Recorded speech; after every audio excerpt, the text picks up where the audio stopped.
Magandang araw mga kapuso, live po ako ngayon dito sa May Mayombo Road sa Dagupan City at sa mga oras nga po na ito ay mataas pa rin po ang antas ng baha dito sa lugar.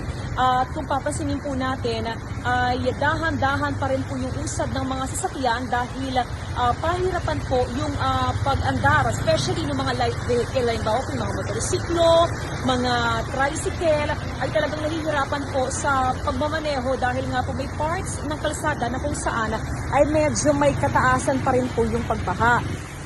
Ayon po sa mga nakausap nating mga motorista at mga residente, walang pagbabago doon sa antas ng baha kumpara kaninang umaga. At ayon nga sa kanila, itong pagbaha po na ito ay bunsod pa rin ng nararanasang high tide na mas pinapalala ng nararanasan po natin na buhos ng ulan.